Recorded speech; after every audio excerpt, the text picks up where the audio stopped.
welcome to Limelight. I'm your host, Sarin. Limelight is an in-depth show highlighting local artists and big thinkers of the New England area. The mission is to give you, the viewer, a chance to learn about people in our backyard who are doing big things to help shape our community, and at the same time give these movers and shakers a chance to be in the limelight. So having said that, I'm with Samantha Subach, a recent graduate of Northern Essex, specializing in American Sign Language. Thank you for being here. Thank you. I'm happy to be here. Knowledge more about what I have to say. Knowledge, everyone. Knowledge is power. Yep. So just tell me a little bit about yourself. Well, I just graduated from Northern Essex American Sign Language program, which is now what they're calling it instead of Deaf Studies, mostly because we're talking about the language here. So I got enrolled and I fell in love from the beginning of the classes, and now I'm here, a graduate, and I'm ready to talk about it. So is this something that you learned just in Northern Essex, or did you start in high school? Well, it's actually kind of funny because I picked it up one time on YouTube, the alphabet, because I used to work for a food pantry. When I was there was this deaf man. He was handicapped. He was in a wheelchair. So I didn't know why he wasn't responding at the time. I was trying to help him with his bags, right? Like anyone would do. So I noticed he wasn't answering. We found out he was deaf. I felt so bad that I was frustrated not knowing where he was going, like all of these questions going through my mind. Yeah. Well, figured out he was deaf. Learned the alphabet on YouTube. Later, like the next week, I signed help in letters because at the time I only knew the alphabet. And he was so happy, and to see his face, I fell in love. I started doing the alphabet. And that was on my mind as I was going through high school. And then I went to the Northern Essex Student Center, or you know how they do those events. And I just saw people signing, and I was like, oh my God, like, there it is. That's what I'm going to go to school for. Right, you found it. So it's like, since then, I realized I'd seen the deaf community, seen people signing, and just thought it was interesting. I never thought I'd go to school for it. Wow. So let's talk about a little bit of the history of ASL. How long has it been around? Well, that question, it's hard to say because American Sign Language is actually from French Sign Language. Wow. About in the late 17th century, there was a guy that's name is Thomas Gallaudet. He actually is a Yale University graduate. Okay.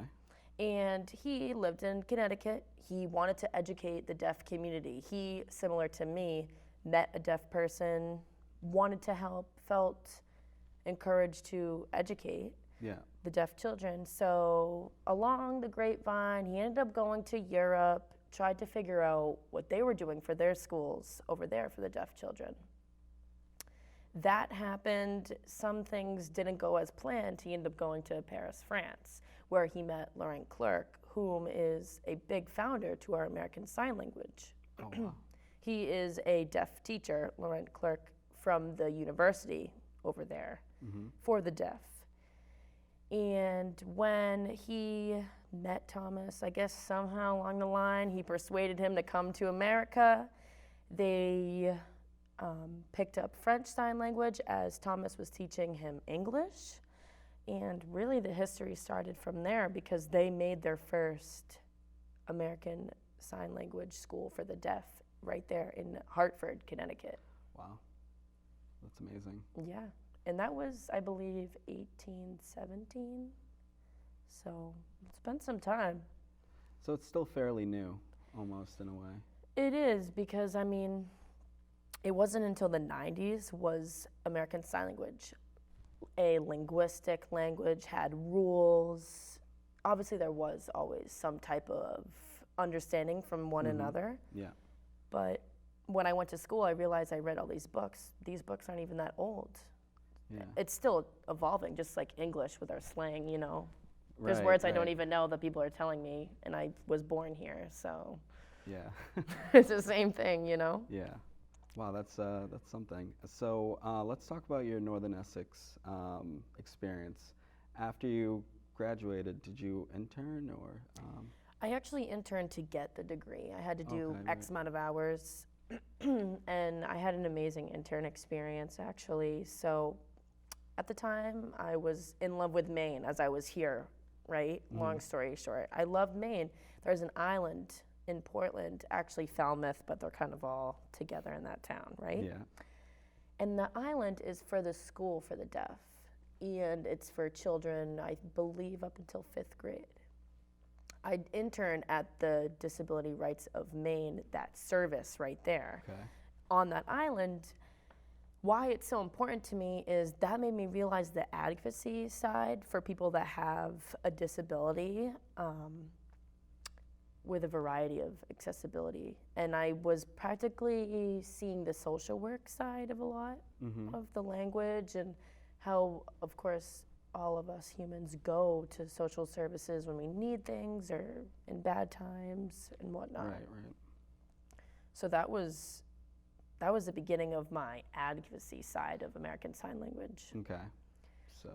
Once I did that, I decided, okay, I want to be part of this community.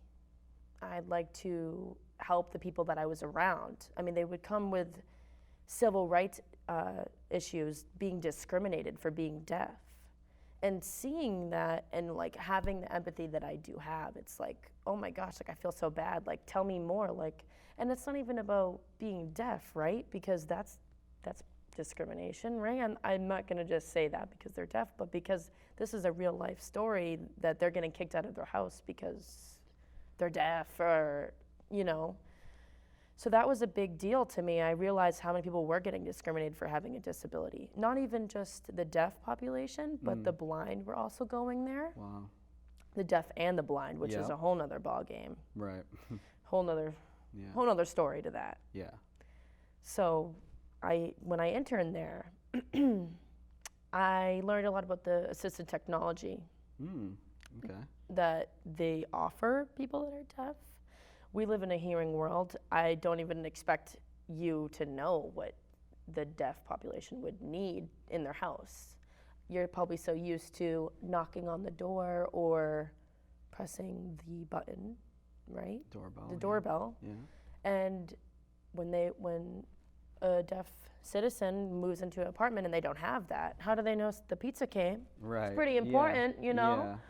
So they would offer guidance, help, services through X, Y, and Z to get those blinking lights or alarm clock vibrations. Oh wow. When they would, and that is just the spark of my interest, because I almost took it for granted, realizing that I could use my alarm to get myself up in the morning. Right. Bit of perspective. Yeah, and that blossomed. That was a seed that my intern actually, because then I realized, okay, this isn't just a language. Right, right. You know, there's so much more. So that's the assisted living side, the assisted technology. Yep. Okay.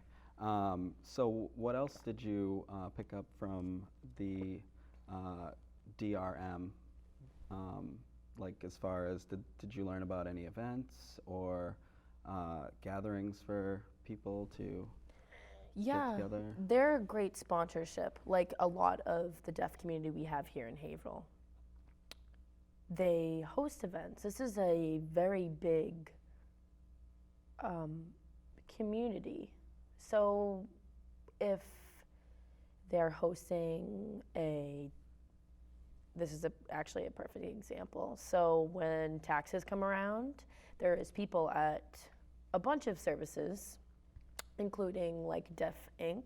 around here in Lawrence now. They also help with things like just your basic citizen things like taxes, things like that. So like they would sponsor events that would just be specifically on that, talking about voting, explaining all of what the questions were. Right. Because some of the population is in the dark, so to speak, about that. Right. So they did a lot of sponsoring for those things, and then fun events too, like Deaf Night Out is in Boston. Okay. And that's just like a social event. Yeah. I mean, you just go there because it's a community. I heard the Red Sox has a Deaf Night Out, something. Yeah, and I am hoping I can go. It's in September, and I just think that's so cool that they sponsor interpreters. Not that they only do, but because I'm in that side of the field, I love to hear that they're advertising, okay, interpreters are going to be here to do the national anthem. That's amazing. Yeah.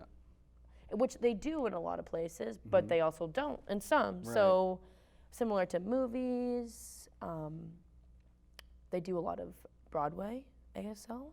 Wow. So that is fascinating. I've only seen it through videos. I haven't yet to go. But that's what they do as well. I mean, Wow. you name it, really.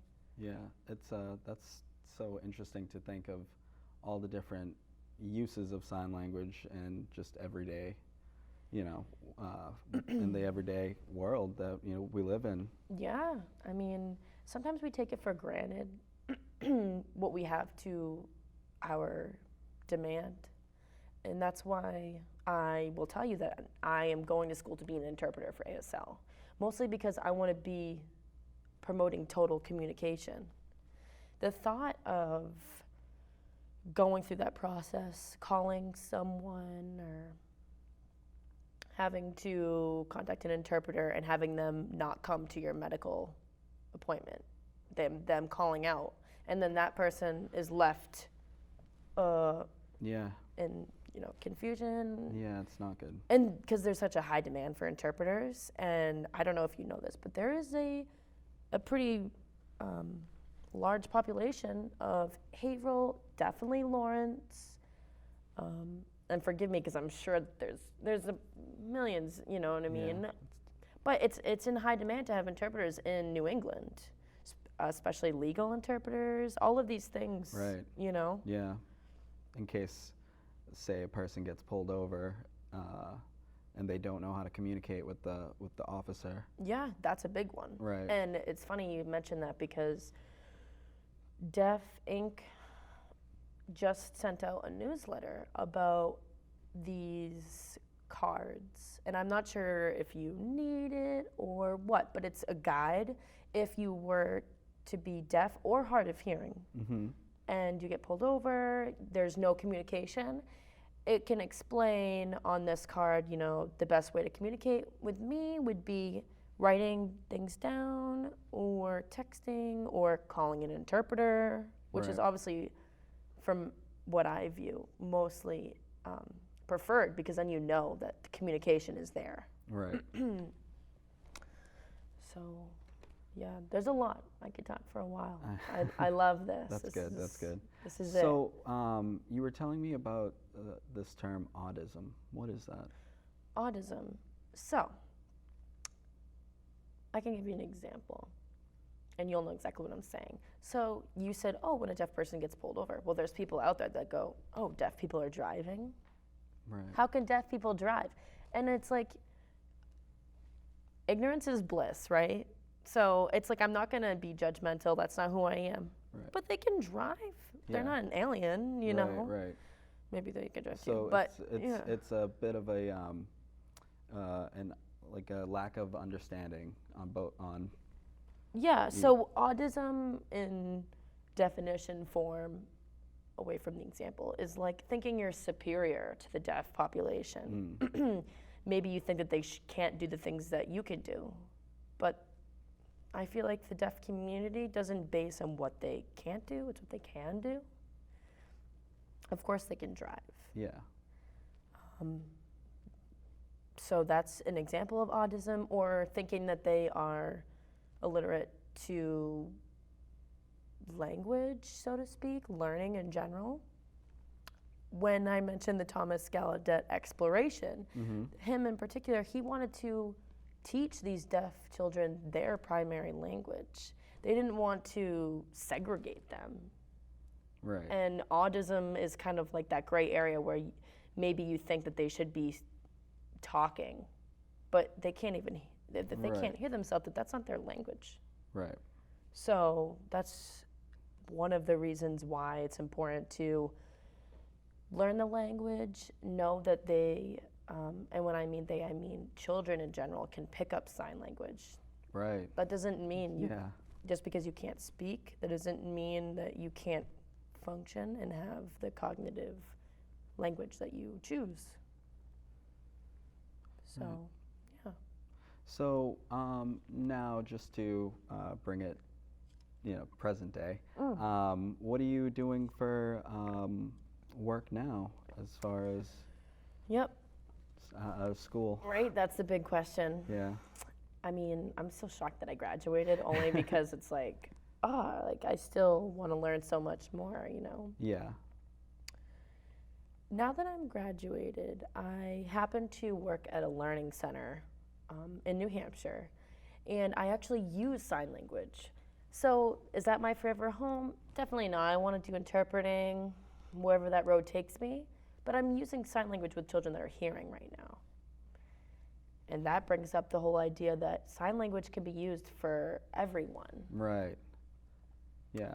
So that's what I'm doing now. I think it's good for me to learn that I would like to teach deaf children American Sign Language, and teaching it to the hearing children has made me understand communication differently, because if they don't want to speak or they're too upset, they will sign more if they want more paint, or if they are hungry, or all of these things that are about emotion. If they can't express it like many children can't right away, there's definitely some medical statistics out there that explain how sign language really does help children at a very young age to process sentencing, language in general, because it's a gesture. So you're like very in tune with your body. You're learning hand-eye coordination as well as looking at people in the eyes.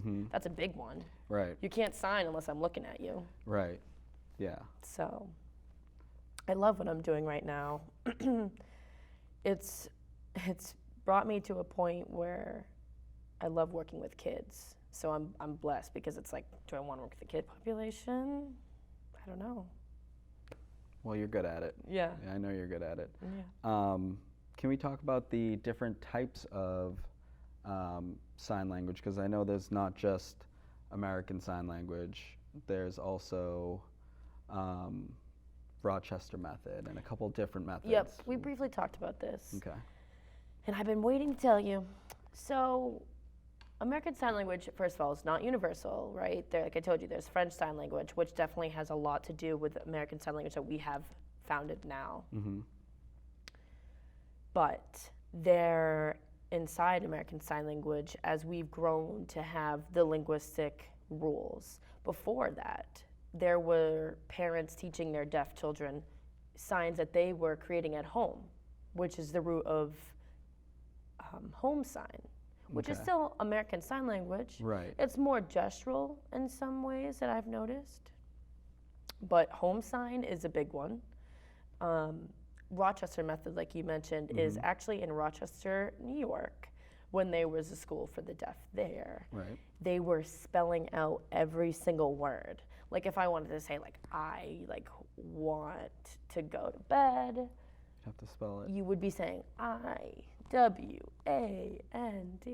and to me that just is like redundant. Like I can't believe that's a thing, but that is something that I studied. I learned about that. If I was to ever communicate with a deaf person and they were spelling out everything, okay, Yeah. I have that down. That's the Rochester method. I'm not Yeah. gonna say to them, they're gonna be like, you're weird. Yeah. But it's like, okay. I feel like the Rochester method would be good for beginner level. Oh yeah. In a way, When I was first learning sign language, I'd be driving on the highway and I would be reading the signs going, okay, I'm in Raymond, R-A-Y-M, and I'd be doing it without looking so that I could practice Yeah. the hand motion. So, and then Yeah. I feel like now I'm just like ready to go. I used to be like, okay, I'm gonna do left and right, you know? It's like practice. So Rochester method. Yeah. There's Pidgin, which is a mixture of the English language and its syntax to ASL, because ASL is its own language, its own structure. Okay. Similar to Spanish, how we set up our context, like we start with the object first, and then you describe it, and then you explain the action, the verb. That's not how it is in English. Right. So, with that being said, I mean, and I fall down this bunny rabbit hole, right? Because I'm English and I've been speaking it since I was born. Sometimes I will be signing like I'm speaking in English. So that's something that I will be forever working on. Right. And I have to just kind of drop my language and try to use that context. Because ASL has its own linguistic rules. It has morphology, it has phonology, it has syntax, it has semantics, which we have in all these other languages as well. So that kind of brings the value for people that aren't aware of sign language. It's the same difference, so to speak. Right, right. It's all Relative, I yeah, guess. exactly. So that's Pidgin method, okay. Yeah, Pidgin. Yeah. And there's a few, right? Right. So one of them that is similar to Pidgin is the acronym C, Signed Exact English, which means that you are actually signing in the English form. Okay. And that doesn't have to always be the case with people that are learning sign language. Like, if you were taught that way, like in the 50s, there was a lot of, we'll say there was a transformation in the language. Like, the deaf community wanted to have it as a language. They wanted to have it in their schools and have that accessibility. Right. If they didn't, and their parents, which that means that they were born, we'll say, like in the 30s or 40s, their language structure wasn't as specific, even though languages are always changing to now. So Yeah. they would be speaking in signed exact English because they were brought up with English people that were maybe giving them autism, not wanting them to use their language. Wow. I studied a lot about the literature in sign language, as you can tell with all these amazing books, right? Yeah. And some of them explain how when you were a child and if you were deaf, you were growing up, we'll say like the 19th century, like early on, they would be kids signing under the table because they weren't supposed to be signing. They were supposed to be using their voices. Well, that's So there's a lot on that, on the literature, on the art. I mean, that's another thing that's amazing and profound about the deaf art is that if you were deaf and you were writing about your experience, it would include at one point, depending on your age, how you weren't able to sign. You were signing behind people's backs because it was frowned upon to be deaf. wow. Yeah, I mean, I don't see that now. Yeah. Deaf pride. Yeah, it's big. Yeah, it is, That's and good. it's a beautiful thing. Yeah. And I'm so honored to be a part of it. No, I'm not deaf. I will always be an ally to the deaf community. Going to school to be an interpreter includes me into that culture, Right. and I'm happy about that. I really am, to acknowledge you. So we can still talk about a couple other methods. I know there is one that's oralism. What's that one? Kind of like the scenario I mentioned about older generations growing up without the language being very specific. Because, mind you, some of these books, they just came out like in the last 20 years. Right. So when these children were being brought up by maybe their parents were hearing and they were deaf. Some parents didn't even know that their kids were deaf till like they were like 1. Yeah. And by that time, most children would have some type of language, whether it's sign or English speaking words. So they would try to read lips, and that's like the root of oralism. Oh, okay. Because these babies were brought up reading lips, squinting, looking, Right. and that's oralism. And that's still there to this day because that generation is still there. Mind you, with the deaf culture, whether you identify to be a part of it or not is up to you if you're deaf.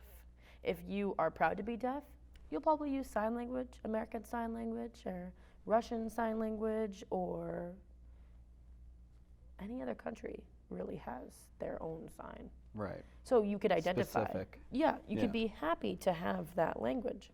But if you're mad or you want to be hearing, which is fine too, maybe you'll get, maybe the cochlear implant. You'll try out being a hearing individual. That can change the community. And when I say that, I mean that positively. Because if you want to be part of a community, join it, And with that being said, the community is large. Being a part of it, hearing the interpreting side of it, whether you're oralism, you have Rochester method, you grew up on home sign because your parents taught you from what they thought was sign. All of those things, you can be a part of the deaf community. And you don't even have to be deaf or hard of hearing or know anything about sign. You can still learn it, be a part of it. And there's a practical use for it. Yeah.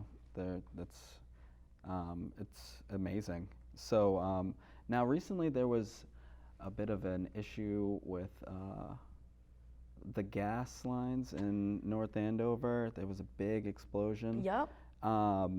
Now I know there had to have been people affected by that, and also, specifically the deaf community. What was done for that side of people that we just don't realize need that help? Yeah.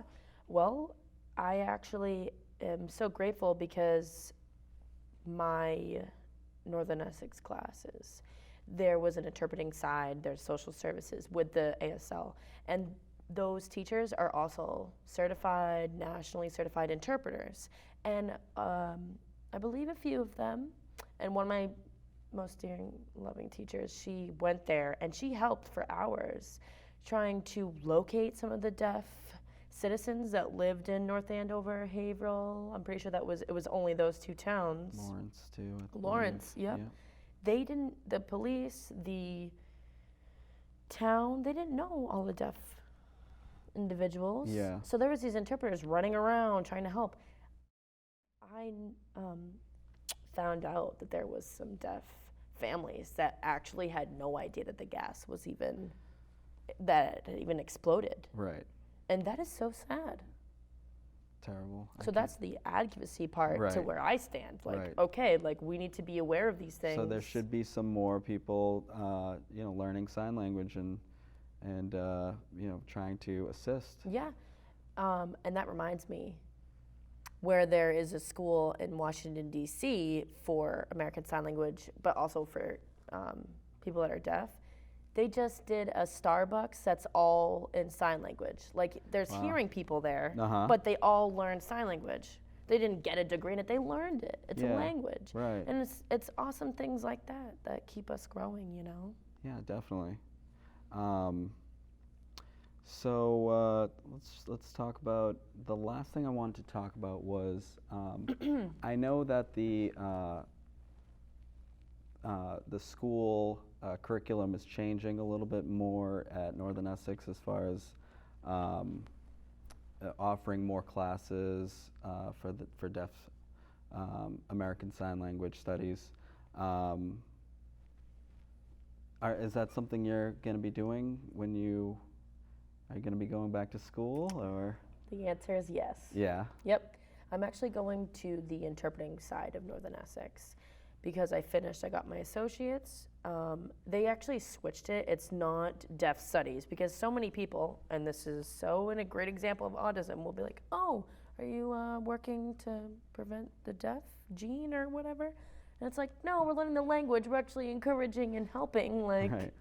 So they switch it to ASL studies, and it's a certificate as well as an associate degree for the deaf study language, or ASL studies. But they have an interpreting side too. So that's where I'll be next. Well, that's excellent. If anybody's interested in learning sign language, we recommend you check out Northern Essex, and they should be adding more classes to help with that. Yeah, be about it. We have a club as well. I mean, you don't even have to sign up. If you're curious, get on the Facebook page. Right. Do what you gotta do. Well, this has been Limelight with Raja Sarin. I'd like to thank my guest, Samantha Subach, for joining me. My pleasure. Thank you. If you have any other questions or would like to get in contact with Samantha, we're going to be linking a URL. Yeah. Or I want to be a part of the community. I'm here to help. So we'll help you on that.